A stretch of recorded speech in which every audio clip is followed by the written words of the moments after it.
Greetings, everyone. Today I'm here once again with Rumi. My name is Adam, and on this podcast, what are we going to talk about today, Rumi? So today, we want to talk about inequality. Specifically, We want to ask if you're a student here in USM, will you feel inequality? Do you feel that there's an inequality in USM? And to do that, we actually did a survey, and we asked about 50 plus respondents, and we have analyzed the results, and the results are quite surprising. So, in short, most students don't feel inequality is prevalent in USM, right? that's an interesting discovery. That's a really interesting discovery. So we've come up some reasons on why students feel that way. So we're gonna go through that today. But before we get into the main details, I would like to talk about how we conducted this survey. So basically, we sent out Google Forms to 50 or more students and staff as well, right? Yeah. So we asked them questions like, do they understand inequality? Is inequality affecting them academically or socially? Should USM do something about inequality? And do they actually do enough in the past, or should they do more in the future? That's basically our outline in the survey. Yeah. So the simple reason of why students don't feel inequality because cost of living here in USM and the pressure, the peer pressure, is very relatively low. Okay, let's talk about transport. Okay, so in USM, even in main campus, the campus is relatively small. Like we don't have a bus system, but you can walk to class for 20 minutes. You can go to a commercial area, you can go to 7-Eleven, Speedmart, Mr. DIY. There's a commercial area really nearby here. You can just 30-minute walk.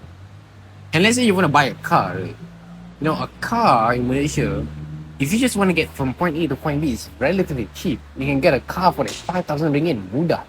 When Rumi talked to me about this, I was actually really surprised and flustered. Yeah, I did not expect that. it's true, guys. I mean, if you get a Pro Viva manual, you can get it for like 3,000, 4,000 on mudah. And if you want to go even cheaper, you can get a second-hand used bike. Yep. Like if you buy something like Modenas or Honda EX5, you can get it for like 1,000, 2,000 ringgit. I mean, second hand, of course, but it's still cheap nonetheless. So, on top of what Rumi has said, I would also like to talk about how you can get food accessibly for a very low price. I wouldn't say it's low to the point it will drop your jaw, but it is reasonable enough for them Yeah, to. for students, it's reasonable enough, and most importantly, it's close. Like you don't need to walk very far. It's all one street. Yep. And there's like, we're seniors. I'm fourth year, he's fourth year, and the food situation compared when we first got in has improved a lot. There's a lot more small shops opening. It's more. There's a mama. We have a mama here in USM. That's like a big upgrade for us.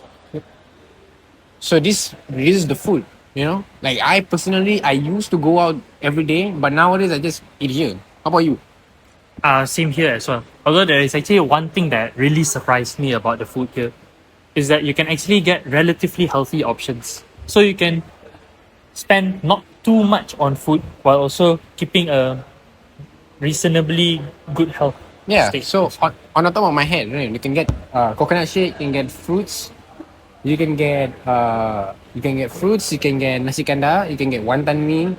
There's mee goreng, there's fried chicken, there's burgers, which brings me to my next point, culture. Right.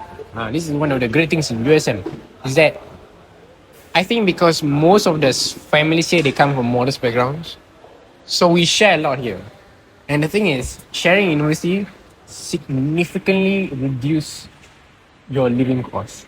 Yep. And people don't really feel discriminated for asking here, And this is true. As proven in our survey, when we ask, do students feel discriminated about their financial status? Most of the answer, no. Right? Because, most people here, they live very modestly. I mean, you go to classes. I mean, what do people wear to classes these days? I mean, there is of course the outlines or guides outlined.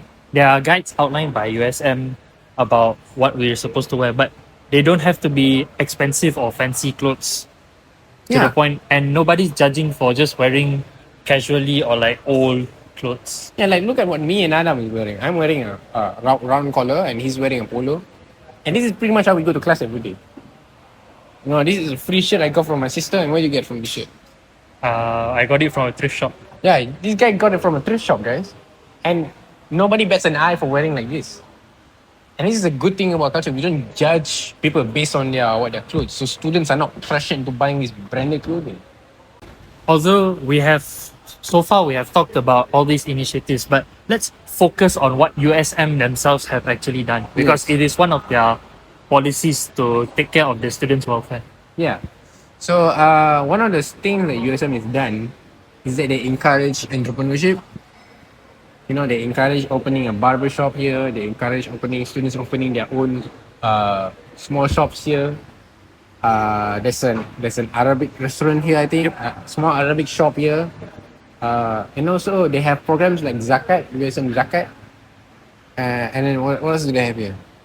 In terms of food, they also have something called Lemari Kejut, where any students or any organization, they can just drop off their food that they want to give to students, or they have like extra to give away. Yeah. So, And Pusat Islam, you know, PMI. They regularly do these events where if you attend the event, they're going to give you free food at the end. And it's really good food, guys. It's not some kind of like leftover. It's Exactly. real quality food here, I'm talking. For the students. Right. And then, what else? So, but how can we improve the situation? about that, although students don't really feel the pinch about inequality within USM, of course there are steps that both us and USM can take further in order to.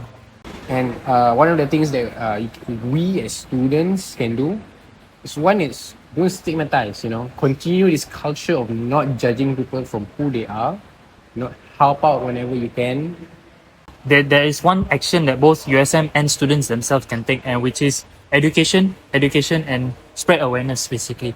So although there are a lot of initiatives done by both students and USM, some people are just, I wouldn't say most people, but like a significant portion of people are not aware that these initiatives exist in the first place. So I think the onus is on us and USM to promote these initiatives to ensure that the students that really need it know about these initiatives and can take advantage of them.